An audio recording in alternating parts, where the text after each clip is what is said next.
Hey, ladies and gents, it says Dwiz here with the review of the Cosmic Legion's figure Orvar from Horsemen Toy Design. Super excited about this guy. Is the reason of all of the characters, he's the first one that I opened up. I recently got the Ox Crew wave in from FedEx, and boy, I mean, these guys have been worth the wait. We've been waiting almost 2 years for this wave. But like I said, well, worth it. And this is pretty much my top guide. So let's look at him. Cosmic Legion's Orvar. Little green man with a giant bulbous head in a suit, a power suit, space suit. And here is the bio talking about Ox Crew Book 1, Thraxon. So their adventure of getting stranded on a strange planet. You can pause that and you can read it yourself. On the back, you've got the cross cell. So all of the figures that are available so far, including this wave. And then Orvar bio. So I'll read that. It says, Orvar, ornery and ill-tempered. Orvar's personality is well suited to his role as the demolition and discovery specialist for the Ox Crew. Orvar's job is straightforward. When the crew finds a salvage site, he is the one who goes in to break it apart and dig out the treasures that may be hiding inside. The work agrees with Orvar, since blowing things up is one of only two things he enjoys, the other being complaining about the horrible conditions of the homeworld and why he escaped before joining the Ox Crew. As one of the 6 surviving members of the Ox Crew, Orvar knows they must all pull together if they hope to survive long enough to be rescued. Finding some of his explosive charges amongst the wreckage of the Gorgonox, Orvar adapts these into traps which he places around their camp. While these explosives were made to keep the Ox Crew safe, the vibrations made from the detonations of these traps end up attracting attention to the crew's makeshift camp from some of Thraxon's most aggressive inhabitants.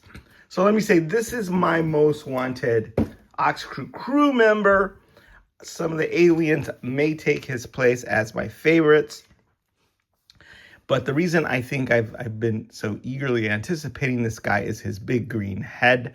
I remember reading some books about Little Green Man from the Mushroom Planet. Mr. Bass. They were written by Eleanor, I think it was, who was it?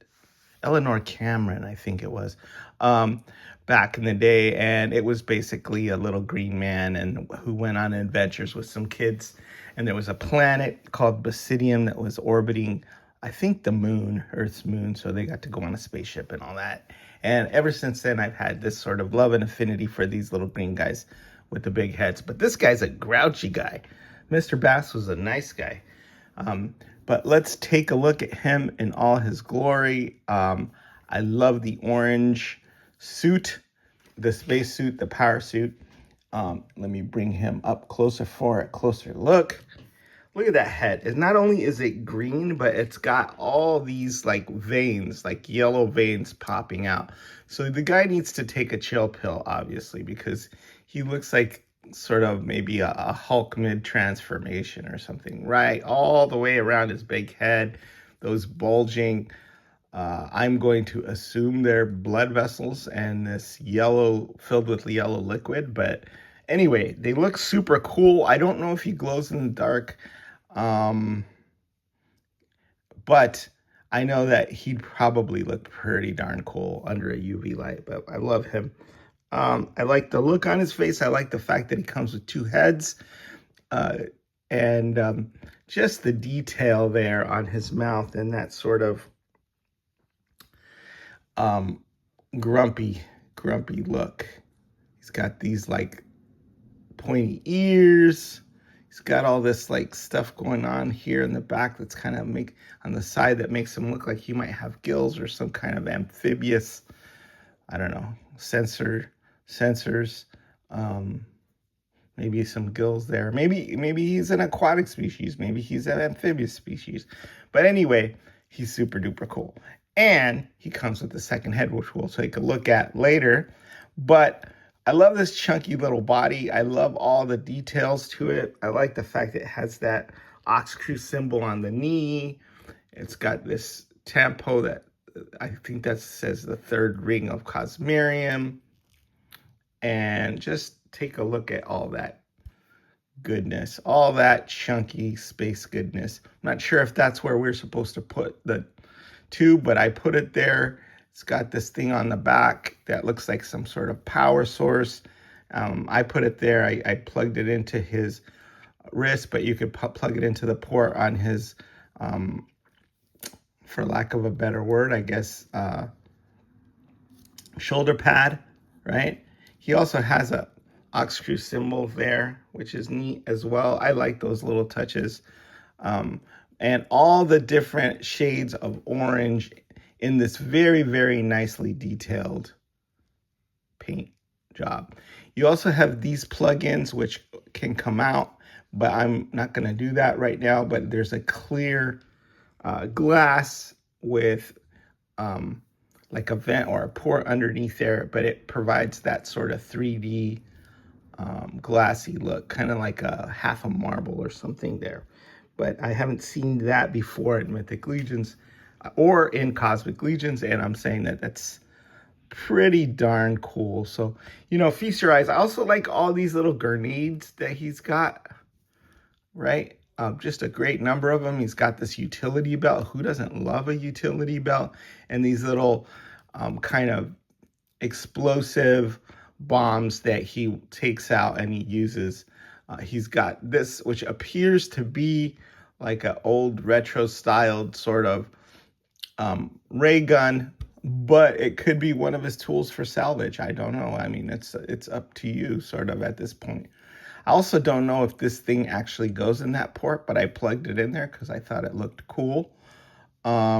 He's got a nice wrinkly neck down there. And let me show you the helmet. Well, since the hammer fell, let me show you the hammer. It's a really cool, like high-tech futuristic hammer. And I imagine he uses that to, you know, bash things up when he's salvaging on a ship or something. It's also a nice two-tone color there with the metallics.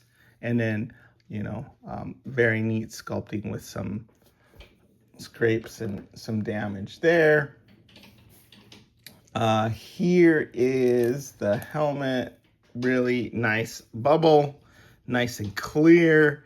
The bubble comes out, you know, and then this fits over the suit.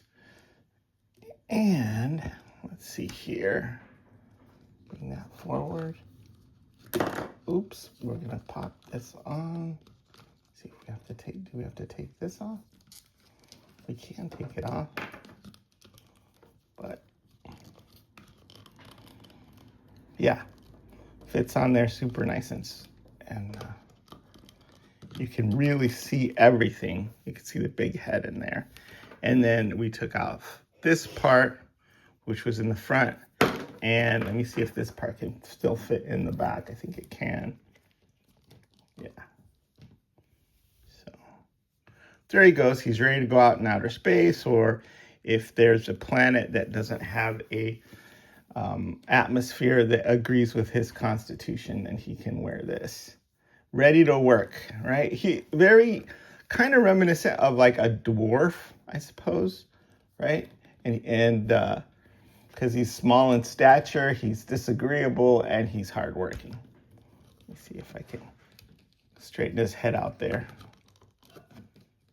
Yeah, it's a big bubble helmet because obviously he's got a big head and he's got big ears and all that. So let's put him here. Oops. And then take a look at the second head. Hopefully this is in focus and you can see the gradations there in the color on the face. There's some yellow down here that's been airbrushed on, and it just goes from yellow to green, and then you've got all the yellow veins and the angry look and the gritted teeth and all that. Just mean, ornery, the furrowed brow ridge, you know, the eyes forward. So this guy has two moods in one is grouchy and then one is enraged. But you know, you can choose whichever head you want, or mix and match this guy. I personally think I'll go with the grouchier head, right? Because it's emoting a little bit more. And then you got two gripping hands. These have the swivel that goes back and forth at the wrist. And I believe the other hands are trigger hands. But if, you know, he's holding his hammer, you're going to want him to have one of these gripping hands. So two extra hands with him. The hammer, the head, I'm going to put this head on him. The backpack, right, which is part of the suit.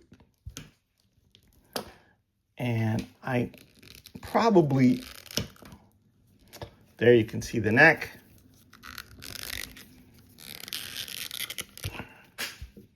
Right, it's a new neck configuration. And usually what I do when I swap the heads and stuff is I hit it with some, with the hairdryer. I haven't done that here, so it might be a little bit tough to actually get it on there, right, and make sure that it's snug. But since you could just see what that looks like, I think that this is the winning configuration for me. And the helmet, say if he's in a space scene or whatever, that's when the helmet would come into play. But you know, I like him like that, and then to have the helmet separate or the helmet nearby is awesome. This guy does not disappoint. I mean, what can I say? He's not Mr. Bass from Basidium, a denizen of the Mushroom Planet, but I love everything about him. He's like a grouchier cousin of Mr. Bass, right? He's ready to kick butt and take names. I really have to say, the paint job on this is absolutely stellar. The different oranges, the grays, all the details, all the little greaves, all the little tempos, right? Just make him look super cool. And then the head and the expression and the disposition. A grouchy guy with a big head. I can relate because I too am a grouchy guy with a big head. I'm not that short, but I'm also not tall. So yeah, I like everything about this guy. So I guess that's it for Orvar, and I can't wait to move on to do some more reviews. I'm going to try to get one out for you every day because there's a lot of figures that came in the all-in. And so far, I've just done the Cosmic Character Packs and this guy. But stay tuned for future reviews coming up. Is the Wiz signing out.